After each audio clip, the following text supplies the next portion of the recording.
96 Trikon park.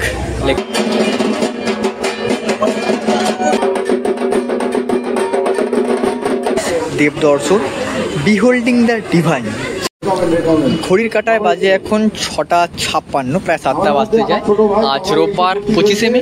আর এই মুহূর্তে আমি রয়েছি প্রতাপ আদিত্য রোড ত্রিকোণ পার্কের পুজোর যে প্রিমিসেস, ঠিক তার সামনে লেখা রয়েছে 1432। আর আজ তাদের খুঁটি পুজোর মাধ্যমে 2025 শারযাত্রা শুভ সূচনা হতে চলেছে। এখানে এন্ট্রেন্সেই সুন্দরভাবে আলপনা দেওয়া রয়েছে। আর এই হচ্ছে তাদের পুজোর প্রিমিসেস। খুঁটি পুজোর যে আয়োজন ওটা করা হয়েছে এই অংশটায়, আর খুঁটিটা রয়েছে এই অংশটাতে একদম সুন্দরভাবে সাজানো। আর একদম উপরের অংশটায় এরকম ত্রিশূল রয়েছে। বাংলার সামাজিক মেলবন্ধন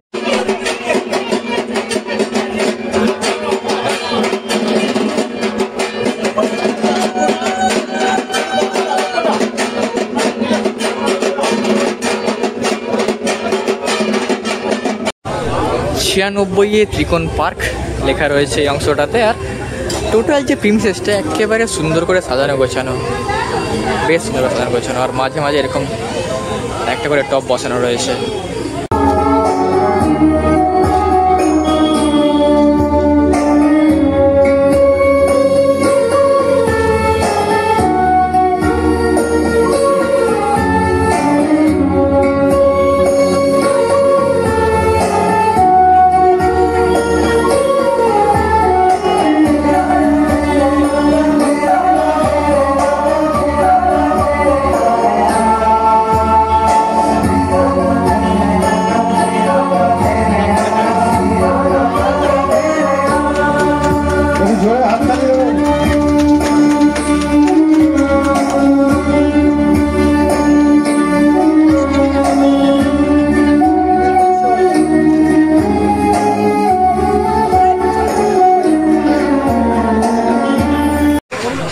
প্রতাপাদিত্য রোড ত্রিকোণ পার্কের 96তম বর্ষের যে ব্যানার, সেটা ইতিমধ্যেই উন্মোচিত হয়ে গিয়েছে। Durgapuja 2025 Debdarshan beholding the divine, research and concept design Deep Das and Ishika Chandra, idol design Saikat Basu. দেবদর্শনে এই মুহূর্তে আমি বলতে পারি যে ত্রিদেব। প্রথমেই একটা কথা বলি, সেটা হচ্ছে যে দীপ আর ইশিকার দিকে আমি রয়েছি একটুখানি, যে দেব দর্শন এই ব্যাপারটা মানে হঠাৎ করে দেব দর্শন কেন, মানে দেবেই তো আমরা দর্শন করতে আসি, তাহলে শুধু দেবকে দেখবো, দেবীকে নয়। দেখো, এটাই সবচেয়ে মজার ব্যাপার। এই দেব কথাটার অর্থ কিন্তু শুধুমাত্র মানে স্ত্রীলিঙ্গ পুলিঙ্গ ভাবে ধরলে হবে না। দেব অর্থাৎ দেবতা। তো সেই দেবতার দর্শনের যে স্টোরিটা, যেটা একদম একটা হিস্টোরিক্যাল একটা স্টোরি, এবং তার সঙ্গে আমাদের মডার্ন এরাতে কিভাবে ভগবানের কনসেপ্টে এলো, আমরা মূলত সেটা নিয়ে কাজ করছি। তো লাস্ট ইয়ার যেভাবে তোমরা দেখেছো একটা হিস্টোরিক্যাল স্টোরি আমরা এখানে তুলে ধরেছিলাম, এবং এবছরও আমরা সেভাবেই চেষ্টা করছি, এবং আশা করবো মানুষ এসে নতুন কিছু দেখবে এবং আমাদের এই যে কোডটাকে খুঁজে পাবে এখানে।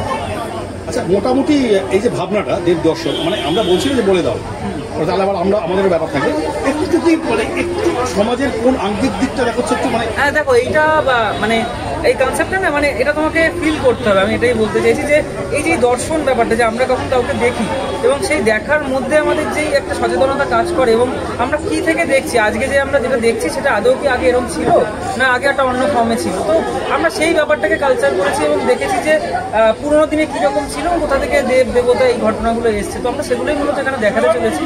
তো আর তো মাত্র কটা দিনের অপেক্ষা, আশা করবো দুর্গাপুজোর সময় প্রত্যেকে এখানে এসে কাজটা দেখলে অনেকটা ভালো করে বুঝতে। এবার কিন্তু চ্যালেঞ্জিং আছে, কারণ সবার মধ্যে কিন্তু একটা আবহাওয়া ঘুরছে যে এবারে কিন্তু ত্রিকোণ পার্ক বোধহয় এশিয়ান পেন্সিল মধ্যে রয়েছে।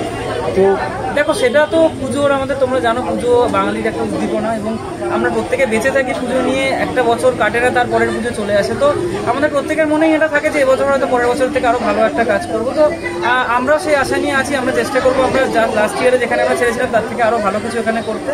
তো বাকিটা দেখা যাক, বাকিটা আমাদের যারা আসবেন দর্শকরা বলবেন, এবং পুজোর সময় আরও বাকিটা বলা যাবে।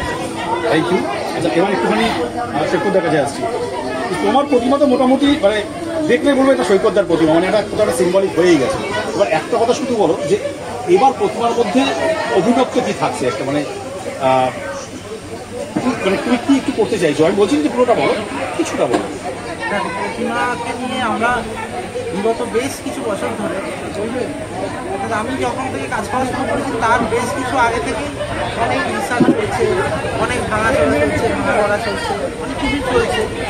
তো এই চলার মধ্যিখানে আমার কোনো জায়গায় একটা কি মনে হয়েছে, যদি আমরা অনেকদিন আগে আবার ফিরে যাই তো হয়তো এমন কিছু দেখতে পাবো যেটা আমাদের অনেক পুরোনো কিছু মনে করি, সেইভাবেই চেষ্টা করবো কিছু করার, এবং খুব সাধারণভাবে কিছু যা সাধারণের বুঝতে একটু অসুবিধা। মানে প্রতিমার মধ্যেও কি সেই রকম একটা ব্যাপার থাকবে, মানে যে পুরোনো দিনের একটা কিছু খুঁজে পাওয়া যেতে পারে? সেটা দেখতে গেলে অপেক্ষা করতে হবে কিছুদিন, সামনে পুজো আসছে আর তিনজনকে আসতে হবে। বলতে পারলাম যে খুব সাধারণ কিছুই সকল সাধারণ মানুষের জন্য একটা উপহার। আচ্ছা, বলছি একটু বার্তা কিছু যারা দর্শনার্থী তাদের জন্য বার্তা, যারা তোমাদের পুজো বরাবর দেখতে আসে তাদের জন্য কিছু কথা? অবশ্যই স্পেশাল করবো এবছর আরও বেশি করে আসুন, যারা আগের বছর দেখতে আসতে পারেননি তাদেরকেও বলবো এবছর আসুন, অনেক সময় অপেক্ষা করছে, আশাহত হবেন না, খুব ভালো একটা পুজো দেখে যাবেন।